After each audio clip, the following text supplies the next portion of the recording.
जी अस्सलाम वालेकुम। Today we are going to study about world war first.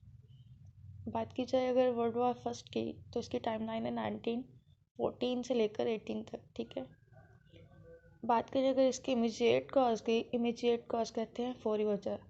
तो जो ऑस्ट्रिया के किंग होते हैं उसका मर्डर किया जाता है। ठीक है, करने वाले कौन है? जो गैंगस्टर होते हैं ना सर्बिया के, वो उसका कत्ल कर देते हैं। ठीक है, जो प्रिंस होता है ना लाइक ऑस्ट्रिया के, वो अपनी वाइफ के साथ विजिट पे जा रहे होते हैं, लेकिन रास्ते में ही उन्हें कत्ल कर दिया जाता है। तो पूरी वजह वर्ल्ड वॉर फर्स्ट की ये थी।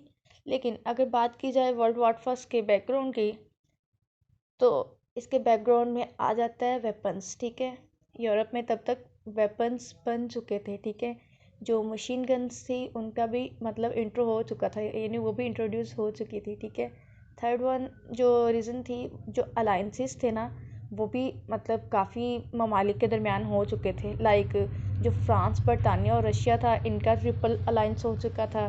दूसरी साइड पे जर्मन, ऑस्ट्रिया और इटली का अलाइंस हो चुका था। ठीक है, अलायंस क्या था कि अगर कोई भी किसी भी कन्फ्लिक्ट या वॉर की सूरत में हम एक दूसरे को सपोर्ट करेंगे। ठीक है, अगर कोई भी मुल्क, कोई दूसरी कंट्री हमारे पे हमलावर होगी तो हम मिलकर एक दूसरे का साथ देंगे। तो ये था ट्रिपल अलायंस। ठीक है, लेकिन जैसे ही ऑस्ट्रिया के जो किंग है उनका कत्ल होता है तो क्या करता है इटली, इटली अलायंस लेफ्ट कर देता है और अपने जो मुखालिफिन है लाइक जर्मनी, ऑस्ट्रिया और इटली के मुखालिफिन कौन थे? फ्रांस, ब्रिटेन और रशिया थे ना, उनको जाके ज्वाइन कर लेता है। ठीक है, तो अब बात की जाए सर्बिया की, तो सर्बिया तो किसी अलायंस का हिस्सा ही नहीं था। ठीक है, तो सर्बिया क्या करता है, जो रशिया है ना, ठीक है, एक साइड पे रशिया था, ब्रिटेन था और फ्रांस था, ये इनसे हेल्प ले लेता है। ठीक है, इनसे कहता है कि मुझे मतलब हेल्प आउट करो, क्योंकि अब मतलब जो जर्मन है वो मुझ पे अटैक करेगा। क्योंकि ऑब्वियसली इट्स क्लियर डैट कि ऑस्ट्रिया और जर्मनी जो है वो अलायंस का हिस्सा है। ठीक है, वो तो वॉर करेगा इसके खिलाफ, क्योंकि उनका जो किंग है, जो उनका प्रिंस है, उसका कत्ल किया गया है।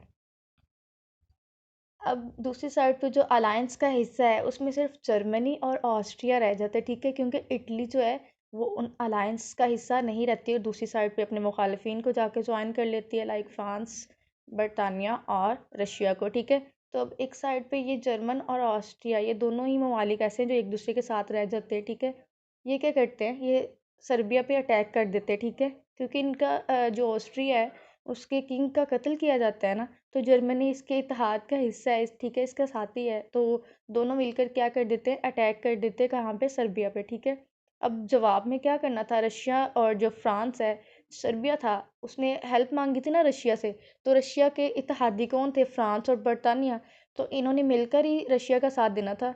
तो अब इनके अटैक के जवाब में इन्होंने भी मतलब उन पे अटैक करना था। ठीक है, लेकिन अब जो रशिया था उसको 6 हफ्तों की ज़रूरत थी, लाइक किस लिए कि फ़ौजों को इकट्ठा करना। ठीक है, एक तंजीम बनाना, उसे मुनज़्ज़म करना, देन ही वॉर किसी के ख़िलाफ़ आप लड़ सकते हैं। ठीक है, तो उससे पहले कि रशिया हमारे पे हमलावर हो, जर्मन ने क्या किया, एक प्लान बनाया। ठीक है, कि पहले मतलब रशिया को रोकने से पहले हम वेस्टर्न साइड से जाते हैं। ठीक है, हम पहले फ्रांस को रोकते हैं, ठीक है, उसकी फ़ौजों को रोकते हैं। ठीक है, तो जर्मन क्या करता है, अपनी फ़ौजों को भेज देता है फ्रांस की तरफ। ठीक है, जब फ्रांस की तरफ भेजता है तो फ्रांस के हमसाया ममालिक था बेल्जियम। तो जर्मन क्या चाहता था, जर्मन चाहता था कि ये मुझे सपोर्ट करे। ठीक है, ये मुझे हेल्प आउट करे, ताकि किसके खिलाफ, फ्रांस के खिलाफ जाने के लिए। लेकिन जो बेल्जियम है वो रिफ्यूज़ कर देता है, यानी कि इनकार कर देता है। तो जैसे वो रिफ्यूज़ करता है तो जर्मन कहता है पहले फ्रांस से क्या लड़ना, पहले हम वार स्टार्ट कर देता है बेल्जियम के अगेंस्ट। ठीक है, अब जो फ्रांस है, जब तक वो उसके खिलाफ लड़ रहा होता है, फ्रांस क्या करता है, उस पे हमलावर हो जाता है और उसकी जो जर्मन की फ़ौजें हैं उसे वापस भेजने में कामयाब रहता है। ठीक है, बाद में जब जर्मन ने सोचा कि हमारे पास फ़ोर्स कम है, हम मतलब लाइक इनके वैसे भी इत्तेहादी 3 थे उस साइड पे, अपोजिट साइड में 4 इत्तेहादी थे, तो इन्होंने क्या किया, ट्रेंचेस जो है ना, खंदकें, उसे खोदना स्टार्ट कर दिया। ठीक है, जैसे जर्मन ने ये काम स्टार्ट किया तो फ्रांस भी उसकी तरफ देख कर स्टार्ट कर देता है ट्रेंचेस को खोदना। ठीक है, जैसे ये खोदना स्टार्ट कर देते हैं, ठीक है, तो ट्रेंचेस वार स्टार्ट हो जाती है। ठीक है, दूसरी साइड पे हमने जैसे बात की कि ये वर्ल्ड वॉर फर्स्ट है। ठीक है, तो इसमें पूरी दुनिया ने इन्वॉल्व होना है। तो इसी तरह ऑटमन एम्पायर क्या करता है, जर्मन के हक में किसके खिलाफ जाता है, रशिया की जो हार्बर है ना, ठीक है, ये रशियन पोर्ट है, यानी कि रशिया की बंदरगाह है, वहाँ पे ब्लास्ट कर देता है, ठीक है। जैसे ही वो ब्लास्ट करता है तो जो रशिया वो मतलब कि लड़ाई स्टार्ट कर देता है ऑटमन के खिलाफ, ठीक है। इसी तरह one by one slowly but steadily सारी जो वर्ल्ड है वो इन्वॉल्व हो जाती है इस वॉर में, ठीक है। थैंक यू फॉर वॉचिंग, मिलते हैं नेक्स्ट वीडियो में, तब तक के लिए अल्लाह हाफिज़।